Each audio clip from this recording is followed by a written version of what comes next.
The American Civil War was a brutal conflict with a high casualty count, and it concerned the very serious matter of slavery. How closely did it fit the criteria of the just war theory? Before we find out, I want to welcome you back to the Autistic Advocate and welcome you to my new series, Was It a Just War? In this series, I example wars that have been fought or are being fought and use the criteria of the Just War Doctrine to determine whether the war is or was justified. My channel in general is dedicated to video essays on all things social justice, history, sociology, and the like. If that's what you want from a YouTube channel, just subscribe. You've got nothing to lose, except the chance to get notifications if you don't also tap the bell. Let's start by analyzing the American Civil War. The two sides of this war, the Union and the Confederacy, were formed when each state that was in the Confederacy seceded from the Union in order to protect those states' rights to own slaves. At that point, the Missouri Compromise posed that the states north of the 36th parallel would be free states and the states south of it would be slave states. The Union and Confederacy butted heads over whether slavery would be allowed to expand into Western territories, ultimately escalating into a war. The war wasn't initially meant to abolish slavery altogether, but ultimately did. The war began on April 12, 1861, when Confederate troops fired on Fort Sumter in South Carolina's Charleston Harbor.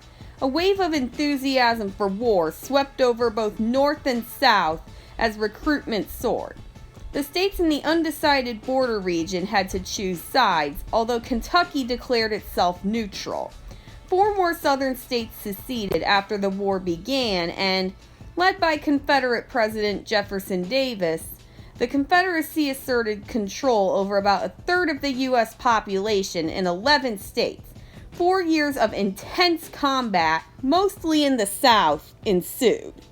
The successful 1863 Union siege of Vicksburg split the Confederacy in two at the Mississippi River, while Confederate General Robert E. Lee's incursion north failed at the Battle of Gettysburg. Western successes led to General Ulysses S. Grant's command of all Union armies in 1864, inflicting an ever-tightening naval blockade of Confederate ports. The Union marshaled resources and manpower to attack the Confederacy from all directions. The last significant battles raged around the 10-month siege of Petersburg, gateway to the Confederate capital of Richmond. The Confederates abandoned Richmond, and on April 9, 1865, Lee surrendered to Grant following the Battle of Appomattox Courthouse, setting in motion the end of the war. Lincoln lived to see this victory, but on April 14th, he was assassinated. So did the war have a just cause? The American Civil War had 2 objectives. The first was to reunify the Union states and Confederate states into one. The second was to abolish slavery entirely in the United States, or at the very least, to keep it from spreading into westward territory.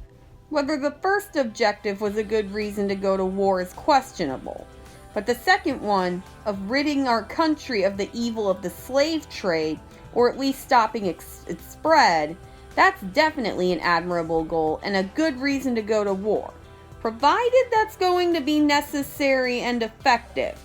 Keep watching to find out whether it was. Competent authority. On one hand, Union President Abraham Lincoln was a strong leader who knew what he was doing, and the federal government could mobilize resources and manpower effectively against the Confederacy. On the other hand, the Confederate government faced challenges with maintaining centralized power and dealing with internal divisions, which impacted their overall competency throughout the war. Simply put, the war had 2 authorities, and both were competent enough, but one was far more competent than the other. Lincoln's strong leadership as president allowed him to make crucial decisions and adapt strategies throughout the war, utilizing his wartime powers to effectively manage the Union war effort. The Confederate government struggled with maintaining centralized control due to the strong belief in states' rights among Southern states, which often hindered coordinated war efforts. But they still had the authority to engage in war and were justified to do so in their own right. It's just that their lack of centralized control would be their ultimate downfall. Probability of success. The two goals of the Civil War were to prevent westward spread of slavery and to preserve the U.S. as a single nation instead of one divided into a Union and Confederacy. The war ended with both of these goals being met, which means the war was justified on the grounds of being successful in reaching the desired income. Now, how probable was this success in the beginning? Remember, neither the Union nor the Confederacy formally declared war. It all started with an attack on Fort Sumter by the Confederacy in an attempt to get all states united under the Confederacy. This led Lincoln to defend the Union and get the Confederate States united to them, escalating into war. Like I mentioned in the last part, the Confederacy didn't have a strong centralized government, rendering their goal not likely to be reached. But the Union had a strong leader in President Lincoln, giving them a strong foundation for their army and effective war strategy. On that front, it was highly probable that the war would be successful. Was the American Civil War a last resort? Many attempts at compromise and political maneuvering were made to avoid a war over slavery before the Southern states ultimately seceded and initiated hostilities. However, the growing divisions over slavery and the failure of these compromises made war seem inevitable by the time of Abraham Lincoln's election in 1860. Many historians argue that once secession occurred, the Union had little choice but to use military force to preserve the nation. Therefore, the Civil War meets the criterion of last resort. Okay, so all four jus ad bellum criterion were met. Now time for the jus in bello criteria, starting with distinction. While measuring the American Civil War against the jus in bello standards, we're going to take into account that this was the first war to be what's called a total war. As its name implies, a total war is completely unrestricted in terms of the weapons used, territory or combatants involved, and objectives pursued. As you might expect, these wars completely disregard the just war theory and other laws of war, and usually don't meet any of the jus in bello criteria. But let's actually look at the American Civil War. Did it meet the criterion of distinction? The criterion generally means that soldiers cannot directly target any non-combatants. It's okay if non-combatants are killed as a side effect of war strategy, but that should be avoided if it can be. The American Civil War saw a civilian death toll that was unprecedented at the time. Around 50,000 free civilians were caught in the crossfire, died from wounds, or were infected with diseases from soldiers returning home. In addition, it's estimated that at least 60,000 slaves died of diseases that resulted from the war. Seems counterintuitive that the very people the war was meant to free had to sacrifice themselves in that way. However, neither the Union nor the Confederacy directly targeted and attempted to kill any of these people, so the criterion of distinction was met. Did the war use proportionality? By nature of being a total war, the American Civil War did not use proportionality. The ends do not ever justify the means, and the noble goal of ending slavery did not justify the level of destruction and suffering inflicted on civilian populations in the South, particularly through the burning of Southern farms and towns.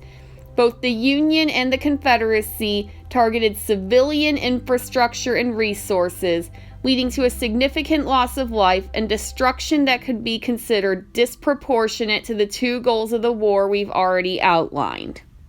Did the war use any means that are malum in se? As a total war, the American Civil War did sometimes go a bit far in terms of its war strategy, and wasn't as careful as it should have been to protect civilians from the effects of it. This led to much devastation for, and even deaths of, many civilians. Union and Confederate troops both took food from civilians and destroyed food to keep it from the enemy.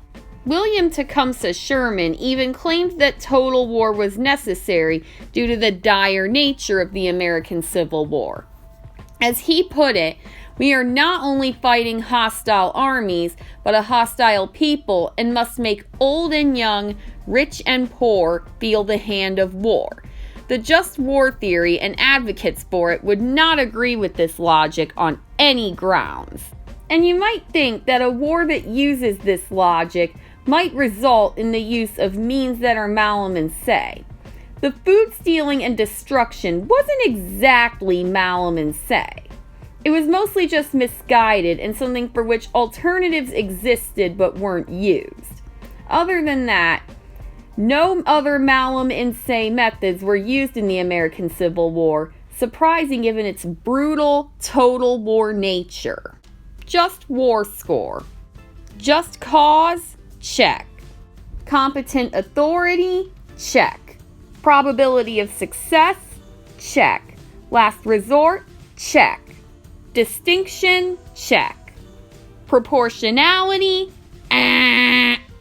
No means that are malum in se? Check. 6 out of the 7 criteria were met, and these criteria were in both categories. So yes, the American Civil War was a just war. Did you learn anything new from this video? Would you say my analysis of the war was accurate? Let me know in the comments. If you like my new series, leave a comment saying you want more and specific wars you'd like me to analyze. While you wait for another new video on any given aspect of politics, society, and culture, here's a video that might be of interest to you, and my most recent upload. I hope this video has you wanting to come back for more.